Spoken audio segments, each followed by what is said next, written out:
gentle start after winning a beauty contest in Tunisia, she became unforgettable in films like Fellini's 8½, and Leone's Once Upon a Time in the West. Franco Cristaldi promised to make Claudia Cardinale a star.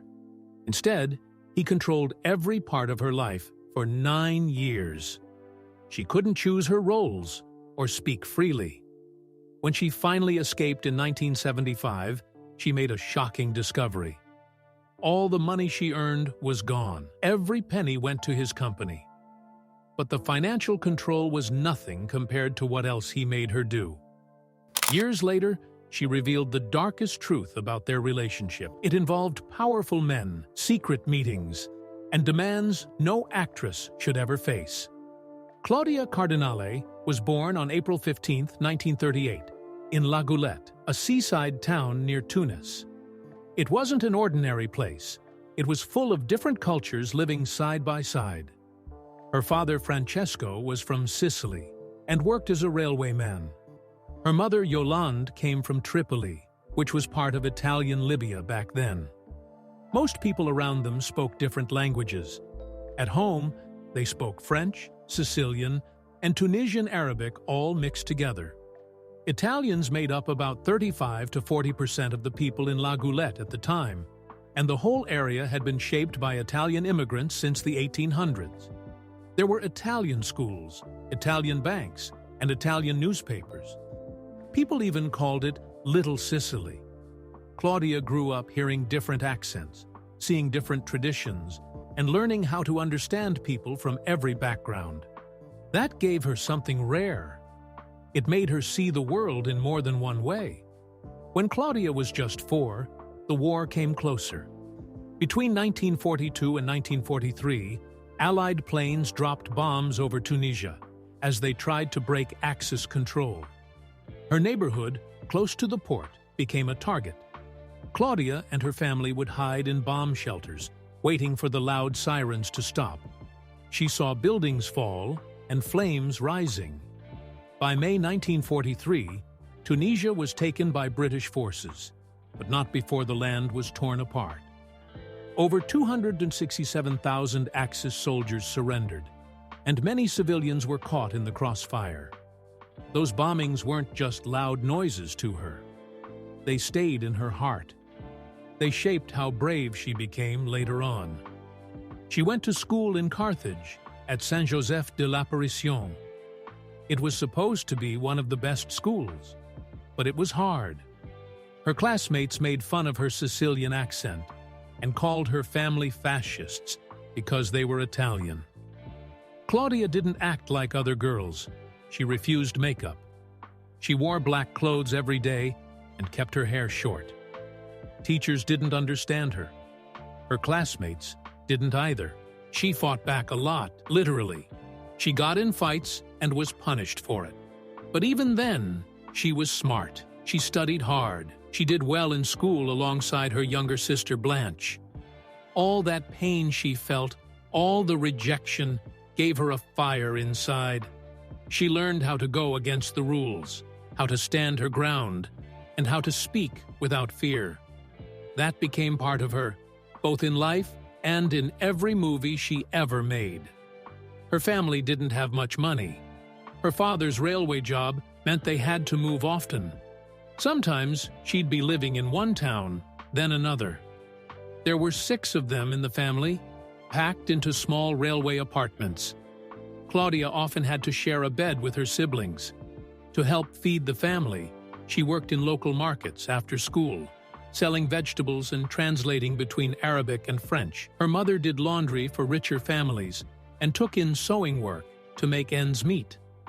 Even though Yolande's family once had a shipbuilding business back in Trapani, that wealth was long gone. Claudia didn't grow up with fame or comfort. She learned to survive and adjust. That would later help her in a world that eats people alive. She first fell in love with movies by sneaking into the theaters in Tunis. American films dubbed in French were like windows to another world. She became obsessed with Rita Hayworth in Gilda and the Lady from Shanghai. Her parents hated it. They called movies sinful and said Hollywood would ruin her. But she didn't care. She used the little money she made to buy tickets. She memorized lines, copied the dances, and dreamed in secret. Later, she would say those movies gave her hope. They made her believe there was something more beyond Tunisia, beyond her strict Catholic upbringing. She also admired Marlon Brando's raw acting in A Streetcar Named Desire. That made her want roles that had depth and danger. But the more she loved cinema, the more her parents pulled away, especially her father. He wanted her to be a teacher. What she wanted felt like betrayal. In 1957, when Claudia was around 18 or 19, everything changed by accident. She was at an Italian film event when a teacher pushed her onto the stage for a beauty contest. She didn't even want to be in it. But when she stepped out, everyone noticed her. She won the title of Most Beautiful Italian Girl in Tunisia. The prize was a trip to the Venice Film Festival. She wore a green bikini, smiled at the cameras, and thought it was just a game. But those photos changed everything. Producers started calling. Movie offers came in. She looked calm on the outside, but something dark was happening inside her that no one could see. That same year, something terrible happened. Claudia was raped by a man who was about 10 years older. He wasn't someone she knew. He tricked her into getting into a car. She later told an Italian journalist in 2017, "He forced me." When she found out she was pregnant, the man came back and told her to get rid of the baby, but she refused. She sank into depression. She wanted to quit acting. She even wanted to end her life. The pregnancy was kept secret from everyone. When her parents found out, they were furious. Her father didn't speak to her for a long time. She gave birth to her son Patrick in London in October 1958. Her mother came eventually, but the pain never left. Then came Franco Cristaldi, a powerful producer who offered her a 7-year contract. It sounded like a dream, but it wasn't. She didn't get the money. He did. He controlled everything. He told her what to wear, how much she could weigh, who she could talk to. And the worst part was that he made her pretend her son was her younger brother. For 9 years, she kept that lie going. She later said their relationship felt like she was his employee, not his partner. She had to call him by his last name. She wasn't in love. She felt trapped. Patrick didn't even know she was his mother until he turned 19. Her first film was Goha in 1958 with Omar Sharif. It was filmed in both French and Arabic, which made everything harder. Every scene had to be done twice. Claudia struggled with acting and the language. She left her film school after just 1 term.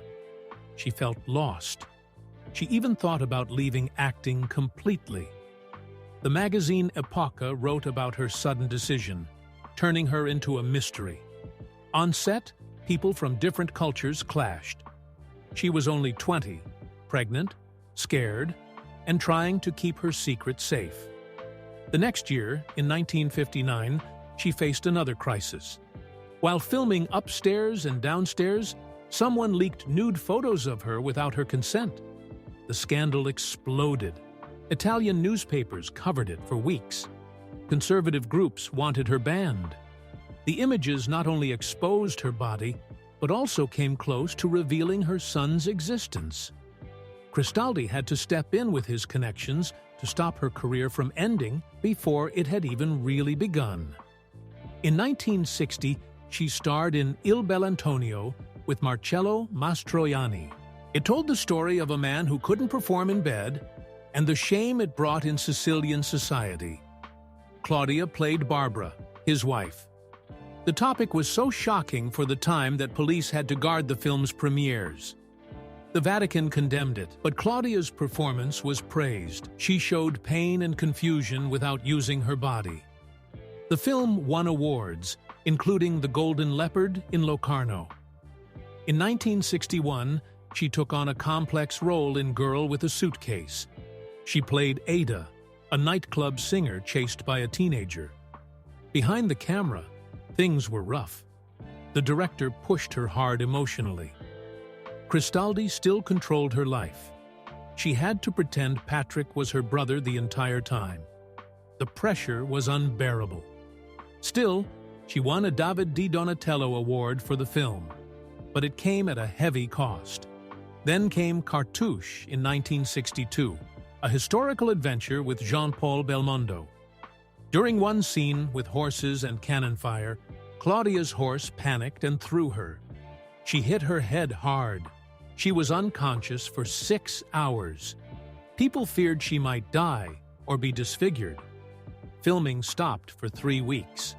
The movie later made over 3.6 million admissions in France, but it nearly ended her career and life. In 1963, she acted in The Girl of Booby, a political film about a woman who stays loyal to her communist lover. It made right-wing extremists furious. Claudia got death threats. Some people even planned to hurt her at the film's premiere. She had to be protected by bodyguards. Even after she won the Nastro d'Argento Award for Best Actress, the threats didn't stop. But she didn't back down. That film showed how bold she had become. Later that same year, in Careless, she was forced into nude scenes that weren't in the script. Her contract gave Cristaldi total control. She tried to say no. They threatened her. She had to do intimate scenes while Cristaldi watched. She said it was psychological violence. She was still forbidden to tell anyone that Patrick was her son. Every part of her was managed like a product. She later called it the worst time in her life. In 1965, things got even more controversial when she starred in Vaghe Stelle dell'Orsa. It wasn't just a normal drama. It was about a woman who rekindles a sexual relationship with her brother. The censors around the world panicked. Some countries banned it completely. Others allowed it, but only after cutting several scenes. The movie still won the Golden Lion at the Venice Film Festival, but the scandal followed her everywhere. People didn't know how to handle the mix of incest, grief, and family trauma on screen. During that same period, she was filming 812 with Federico Fellini, and while the movie became a classic, the emotional cost for Cardinale was brutal. Fellini used her insecurities against her. He mocked her heritage by calling her "My Little Tunisian," and used her real fears and background in the film's narrative. She was essentially playing a version of herself, hurt, confused, questioning love, and all of it mirrored how she really felt being used and pushed around by the director. She later said she felt like a goddess he expected to clean up his chaotic mind. Then came The Professionals in 1966. The set was a physical nightmare. Temperatures reached 117 degrees in the Nevada desert, and Cardinale suffered repeated heat exhaustion and even needed medical care. Her arguments with the director Richard Brooks became legendary. She believed the rewrites were stripping her character of depth, and she wasn't quiet about it. At the same time, the tabloid world was swirling with rumors about her and Burt Lancaster. Their chemistry during the filming of The Leopard had been noticed, and even though she never confirmed anything, the rumors helped her. She used them to push back on Cristaldi's contract and got better roles and better pay in return. It was the beginning of her fighting back. In 1964, during Circus World, she had to work with John Wayne. What happened there left a scar. Wayne made racist comments about her being foreign, calling her that foreign girl, and doubting whether Europeans had any place in American films. Cardinale was only 26, but she didn't stay silent. She confronted him during a dinner scene and told him she'd never work with someone who judged by nationality. True to her word, she later turned down 2 more film offers with Wayne. It cost her $500,000, but she refused to sacrifice her dignity. That same year, Universal offered her a $2.8 million contract to become a full-time Hollywood star. They wanted to train her accent away, move her to Los Angeles, and have her work only on American films. It would have made her one of the highest-paid actresses in the world. She shocked everyone by turning it down. "I'm a European actress," she said years later, and she meant it. Her refusal forced the studio to change how it dealt with European stars. Others followed her lead. In 1965, she filmed Blindfold with Rock Hudson. No one knew at the time that Hudson was already sick. He collapsed during a scene, and the studio tried to hide it. Cardinale did too. She protected him from the press, always saying he was just exhausted. She knew something was wrong but never betrayed him. Years later, when Hudson revealed he had AIDS in 1984, her silence and loyalty stood out. That same year, she filmed Lost Command. It involved brutal scenes where her character was tortured, and she had to appear nude for the first time in her career. The backlash was immediate. Several countries censored the scenes, and feminists protested the exploitation of foreign actresses. Cardinale regretted it, and later said nudity wasn't necessary to be an actress. The movie made less than expected in Europe, partly because of the cuts, but the moment stayed with her. Then came Barbarella in 1967. The role was written for her. It was supposed to pay $750,000 plus profit share, potentially $2 million. But after Lost Command, she couldn't do it. The nudity, the sexual tone, it felt like too much. She turned it down, and Jane Fonda got the part. Barbarella made Fonda a star. Cardinale lost a massive chance at international fame, but she kept her self-respect. In Once Upon a Time in the West in 1968, she nearly died. The shoot in the Spanish desert was unbearable. The heat was over 113 degrees every day. The train she was filming with had a mechanical issue and almost hit her on the platform. She only got bruised, but it left her deeply shaken. In another scene, she had to do 47 takes under the sun in a 20-pound costume. She needed medical help for dehydration. Still, she called it the most beautiful torture of her career. A year later, she filmed The Red Tent with Sean Connery in the Arctic. They were shooting in the real Svalbard region, and it was deadly cold. At one point, they got caught in a storm, and the helicopter had to make an emergency landing. She passed out from hypothermia. They were stranded for 6 hours before being rescued. Her fingers and toes were frostbitten. After that, she refused all cold-weather shoots for 10 years. Around the same time, she filmed A Fine Pair with Rock Hudson. Tabloids faked an affair between them using edited photos. She sued one of Italy's biggest magazines for nearly $800,000 and won $200,000. But the damage was done. Her image changed. She went from being mysterious to being scandalous in the public eye. She later said, "They stole my privacy and my mystique for circulation numbers." In The Hell with Heroes, she ran into problems again. The director made inappropriate advances, and she walked off set for 3 days. The studio panicked. Rod Taylor even got into a physical fight with the director. Cardinale refused to come back until the man apologized in writing. She returned, but the whole experience marked her as difficult, a label that many women in Hollywood were given when they stood up for themselves. While filming Mafia in 1968, real danger showed up.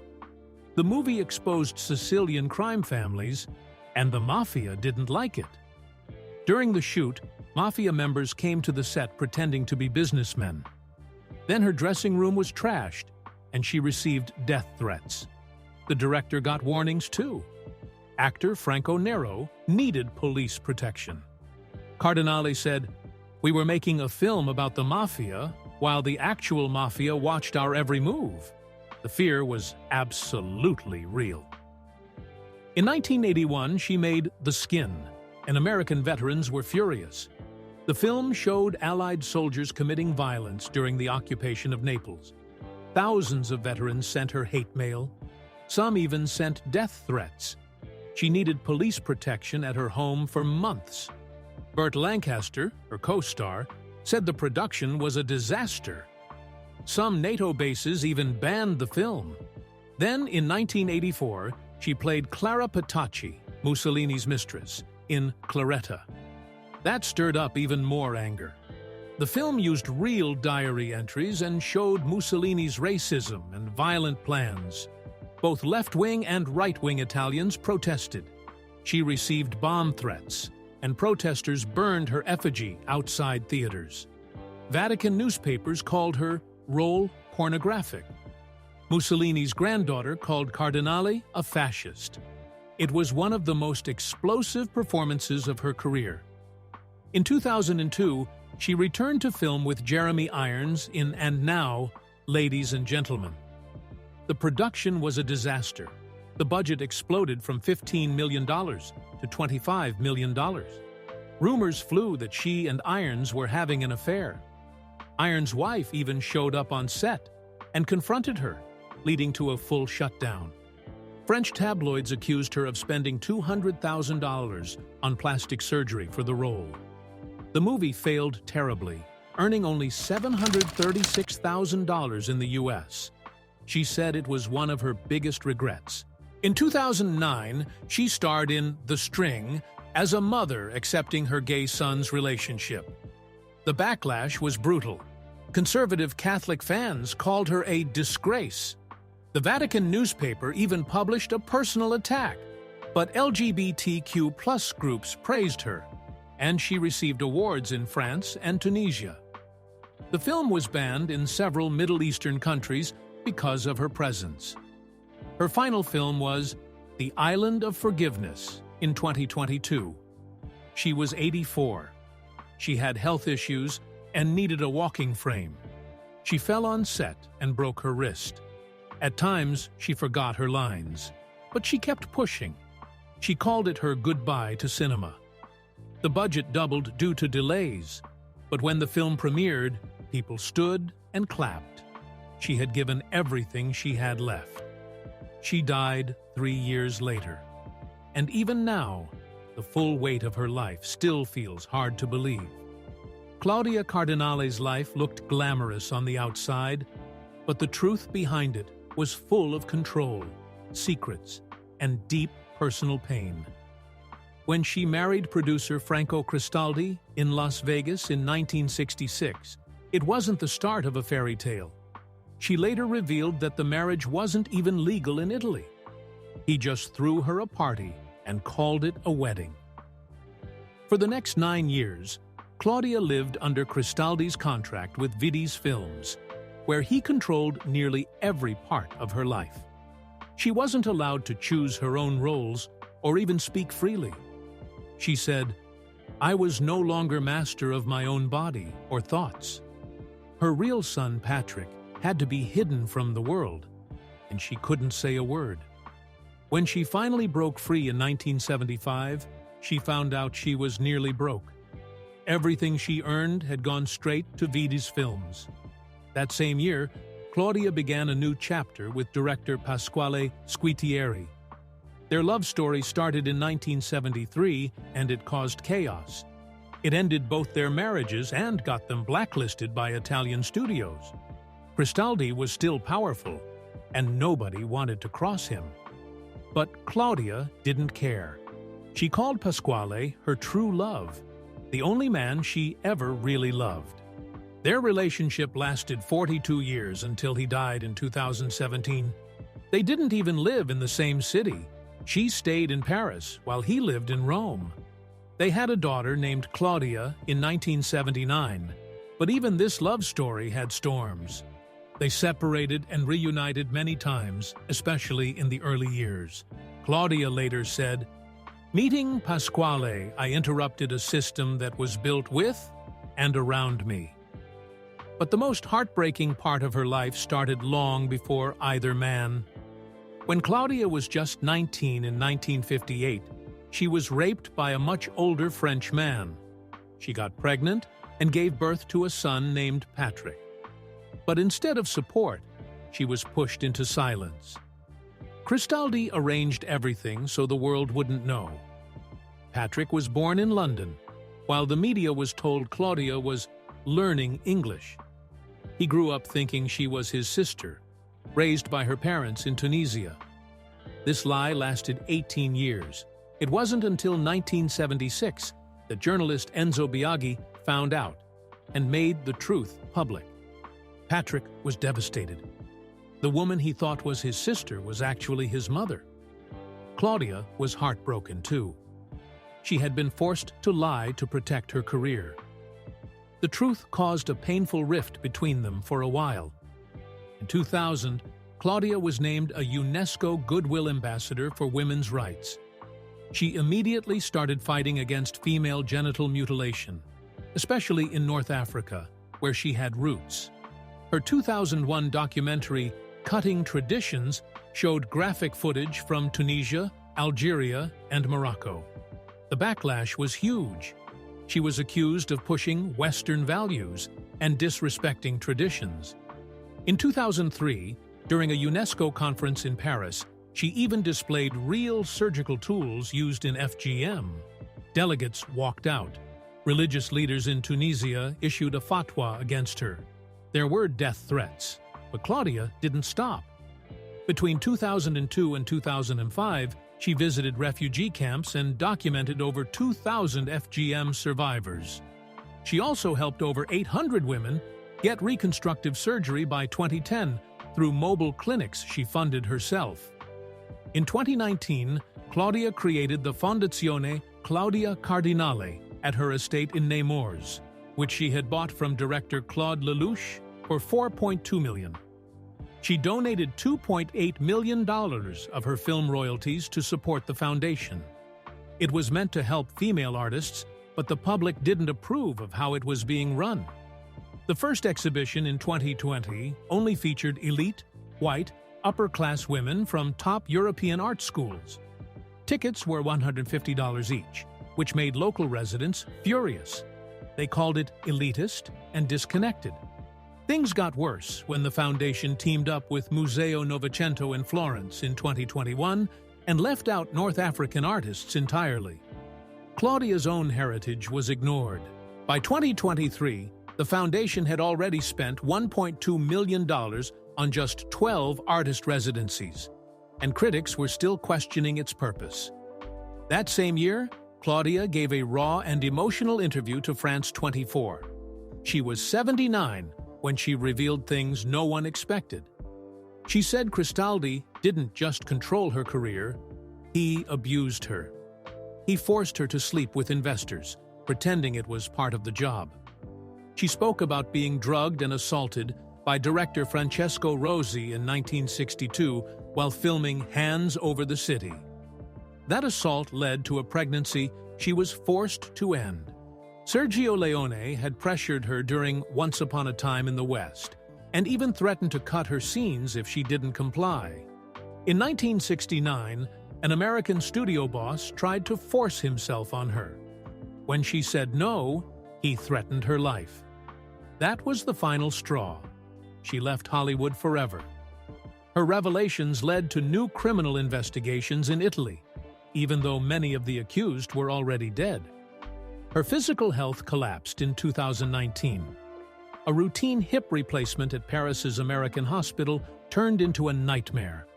She got an infection and needed 3 more surgeries. Over 18 months, she spent 247 days in hospitals and rehab centers. She lost 18 kilograms and needed constant care.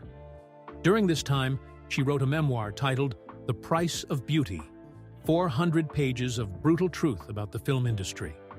It named 47 living people and included stories of rape, forced abortions, and financial theft. One chapter described a 1964 orgy with Oscar winners that was filmed for blackmail. Her lawyers warned it could trigger $50 million in lawsuits. She locked the manuscript in a Swiss vault and set it to be opened in 2040. In 2022, Claudia sold her villa in Sardinia for $15 million to Russian oligarch Alexei Fedorchuk. That triggered a massive tax audit in France. The property had been bought in 1978 for just $180,000. She had moved ownership to a Liechtenstein shell company in 2019 and routed the money through her foundation to claim $890,000 in tax deductions. Authorities weren't fooled. They froze $6.7 million in assets and accused her of evading $2.1 million in capital gains taxes. She eventually paid $3.4 million to settle everything in December 2023. Claudia spent her final years in peace at her Nemours home. Rumors said she had dementia, but that wasn't true. She was still sharp, even if her body was failing. Her children, Patrick and Claudia Squitieri, cared for her. She stayed involved with her foundation and continued helping artists and environmental causes as much as she could. On September 23, 2025, Claudia Cardinale passed away quietly in her Nemours residence. She was 87. Her agent confirmed she died of natural causes and that she was surrounded by her family. Italian officials called her one of the greatest actresses Italy ever had. Her death came just one day before a planned cultural tribute. No autopsy was done, and French privacy laws kept the medical details private. At the time of her death, her real net worth was around $10 million. Most of it came from her 150-film career and European studio contracts. Her biggest asset was her Nemours estate, which doubled as the home for her foundation. She had chosen to stay in European cinema, even though it paid less than Hollywood. It was never about the money for her. Her estate plan focused on culture and women's rights. That part of her legacy will continue through her daughter and the foundation she built from the ground up.